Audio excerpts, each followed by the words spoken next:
السلام علیکم دوستو، آج ہم 5ویں جماعت ماحول کا مطالعہ حصہ دوم کے دوسرے سبق کے سوال جواب حل کریں گے۔ سوال نمبر 1، خالی جگہوں میں مناسب الفاظ لکھیے۔ نمبر 1، ہم جو کیلنڈر استعمال کرتے ہیں اس کی بنیاد ڈیش پر ہوتی ہے۔ جواب عیسوی سن۔ سوال نمبر 2، عیسوی سن کی ابتدا ہونے سے پہلے کا زمانہ ڈیش کہلاتا ہے۔ جواب زمانہ قبل مسیح۔ سوال نمبر 2، ہر سوال کا ایک جملے میں جواب لکھیے۔ نمبر 1، زمانہ شماری کے لیے کون سے سائنسی طریقے استعمال کیے جاتے ہیں؟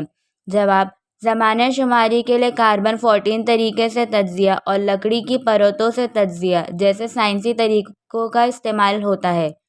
سوال نمبر 2، عیسوی سن کی پہلی صدی کو کس طرح لکھا جاتا ہے؟ جواب عیسوی سن کی پہلی صدی کا زمانہ 1 سے 100 قبل مسیح لکھا جاتا ہے۔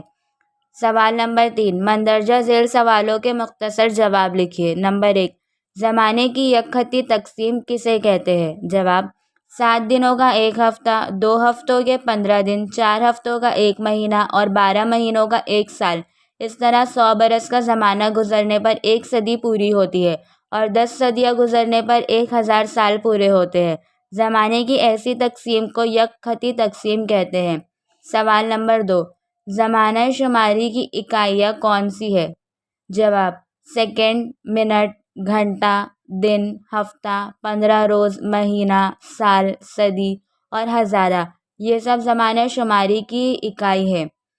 سوال نمبر 4، ذیل کے جدول کو مکمل کیجیے۔ تاریخ کی تقسیم بلحاظ زمانہ۔ زمانہ قبل تاریخ تاریخ نویسی کے لیے تحریری ثبوت نہیں ہے۔ تاریخ کا زمانہ تاریخ نویسی کے لیے تحریری ثبوت موجود ہے۔